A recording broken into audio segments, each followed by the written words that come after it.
one of the most striking parts of the book is in the epilogue, where you talk about these guys in Uh, prison. So there's this two guys. I think one is a black guy and one is a white guy, right? And they both no, they're had. both black. Oh, they're They're both both black. black. Okay, Yeah. and um, yeah. One of them grew up in a really bad area, but one of them had like a nice family life, and right. That part's right. And they hmm both killed some. hmm One of them killed two people, right? And one of them killed one hmm person. They were convicted as adults. They were sentenced to life in prison, both of them, right? hmm This was outside of around Baltimore, right? And then Yes. they become obsessed with the PayPal mafia, and they sort of start dreaming of a better life. Can you talk about this, because this was very interesting? Yeah, it's one of the most surprising things I found in the course of my writing and research. You tend to think of these stories as like, okay, like this is a traditionally technological story. You know, there's maybe some inspiration in some of the things they've done later, but it's like you said, it's PayPal. We're sending money to each other. This is not, it's not sending rockets to outer space. Um, in 2007, Fortune magazine runs a story called The PayPal Mafia. This is a controversial label. It's a controversial cover because there's only a handful of people on the cover of this magazine, but there are several hundred people who bring this company to life. It's not a universally beloved tagline for this group. And I argue in the book that it actually portrays the group as far more homogeneous than it was. And I think it's like an important disclaimer because this version of this history has been repeated and it's kind of cemented in people's minds, but it's not. That photo doesn't speak to PayPal. It speaks to everything that happened after PayPal. Huh. So but the story and the cover, the Fortune magazine issue, end up inside the Patuxent Institution, which is in Jessup, Maryland. It's a maximum security facility, and it falls into the hands of two gentlemen, Chris Wilson and Stephen Edwards. And Stephen reads it, hands it to Chris, and says, "You have to read this article." They clip the cover and put it up on their prison wall, and for them, it represents a realistic, plausible path to success and excellence after they get out of prison. And what they start to do is collect every article they can on the people we know today, right? The people who are in the news, the Musks and the Hoffmans, et cetera. And they assemble a packet of like everything PayPal related and everything like LinkedIn related and, all the rest. And they teach a course inside the prison about the achievements and the lives of these people. And at first I was sort of like, no, that just it doesn't pass the smell test. But when I spent more time with Stephen and Chris, both of whom left prison later, they said, look, we wanted an example of a positive network, a network that wasn't a gang. That was one big thing in the photo and the story. The second is business, as the way Stephen explained it, is when you get out of prison, business is one of the only places in American life where if you build your own business, there's no ceiling imposed on your success. Right. In every other job you apply for or line of work, you're hemmed in. You're gonna come up on a background check, or someone's gonna find your prison record, and all of a sudden you're not in contention for certain things. Entrepreneurship doesn't have that. If you build good products and services, people will buy them. Both Chris and Stephen actually have built businesses now, and in fact, Stephen is a software entrepreneur and has patents that he's filed and received. The last thing is they identified with the fact that the majority of many in the early group, the majority of the early co-founders of both companies were immigrants. So they started with nothing, right? So it's sort of like, yes, you can look at Elon today, but one must look, I think, at Elon when he arrives in the United States without much and starts this life for himself. The same is true for Max. The same is true for Luke Nosek and many others. And so they identified, these two young men in a prison identified with having nothing because they had nothing. Yeah. And so they become not just like a mild inspiration, they become obsessed with the PayPal story. And I thought about how much it was just such a better and more interesting way to end this than anything I could have done, because there were plenty of references to PayPal everywhere, right? But to find it in a maximum security prison in Jessup, Maryland was I wanted to throw readers for a loop. Yeah. It was a little bit the story. I mean, is interesting and it's inspiring.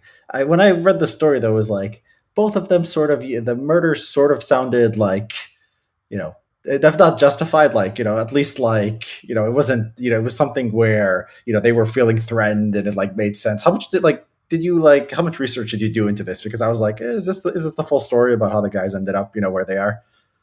Yeah, I actually went pretty deep just because, again, this is like one of those you have to really kick the tires on it. Yeah. And Chris and I spoke at length about it. Stephen and I did as well.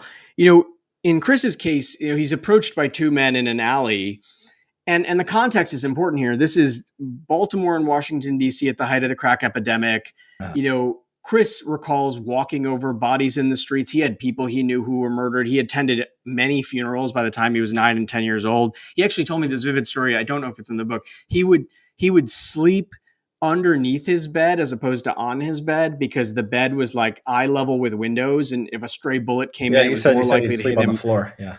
Yeah, he would sleep. Yeah, and so there's a context here in which there's a reason why a Chris Wilson at that moment would carry a firearm. Right. And one could argue there was a reason why a Chris Wilson, approached by two men who looked menacing in an alley at night, would want to shoot before they shoot him, Yeah. right? I didn't want to relitigate the crimes, Okay. but Yeah. I did go and establish and try to understand what happened. And I suppose like that's the best I could do, given that like my focus was on everything else. Chris has told his story, and he's told it in pretty vivid detail in a book called The Master Plan, which was about getting out of prison. I wasn't there to, I was there to understand their interest in entrepreneurship, not so much to sort of go through chapter and verse what happened with the crimes. Gotcha. And then Stephen, it was sounded more like that was like it was a less case for self defense. It's not the focus. I mean, it's still a great story, but whenever I read these stories, Yeah. I just have a skeptical like, oh yeah, okay, yeah, Oh no, hey, I'm right there with you. I was as yeah, skeptical as they came because I didn't believe that any of it could happen. Like for my first question was, well, there's no way, because how would you have gotten the magazines and the news clippings? And the answer was Steven's family had purchased the subscriptions and was able to give him a consistent yeah. set of business magazines like Inc. and Entrepreneur and Fast So Company, and they would just do so it clippings. sort of reminds me of like the PayPal mafia. You talk about like the this framing. It came from a Fortune magazine article in 2007 and a photo shoot in there, and it reminded me and like how the people in prison, like the guys in prison, were sort of inspired by this. And it sort of reminds me like if you're like trying to introduce like a new religion or new idea, and like say you're dealing with like a Christian population, you put in the language of like Christianity, right? Or you say it as like a spin Mm-hmm. off of Christianity. So something like that. And it's like these people understand the world of like gangs and hustling and making money, and like just calling it a mafia and giving them that picture. Like if they just like the photo shoot was just like a bunch of guys in a corporate office and like wearing suits, and then like you talk about like the lack of gender diversity and that got criticized, but let's say there's women there too, and like maybe these guys in like jail, they can't relate to it as much. Maybe it doesn't inspire in the same way. It's sort of a there's sort of a lesson, like there's so many broader lessons from the book. It's like you reach people where they are, you reach them in their own language, And and you and hopefully you it works.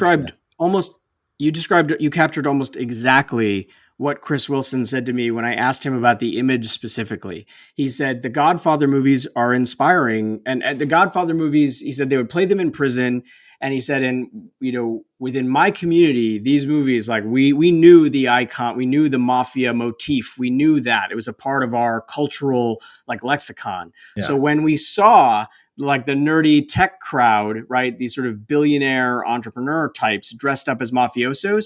He said almost word for word, it meant more to me than if they had done the photo in a more traditional fashion. Yeah. And so while I think, and others have misgivings about some of the misrepresentation in that image, I also didn't want to deny the power and effect for someone like Chris, because as you said, if it was cubicles and hoodies, it's unlikely that it would have caught his eye in the same way, no matter who was on the cover, by the way. It was much more, he said, he's like, I remember seeing it and thinking how cool this was. And it was cool in the way I knew what cool was, Yeah. right? You're right. They reached them where they were at, and where they were at was again, a lifelong prison sentence in a maximum security facility. Yeah. Yeah. And I mean, Actually, it's funny. So I'll tell you as a thing I haven't shared until now. We're actually trying to do the book launch in the Patuxent institution. So on the 22nd, Chris and I are going to go we're still not confirmed yet, but try to speak to the prisoners and share this story. And again, because the themes aren't any less true today than they were then, but we thought it would be a nice way to sort of bring things full circle. yeah. Well, interesting. Yeah. By the time this comes out, that will either, I guess, have happened or not. So Yeah. Yeah.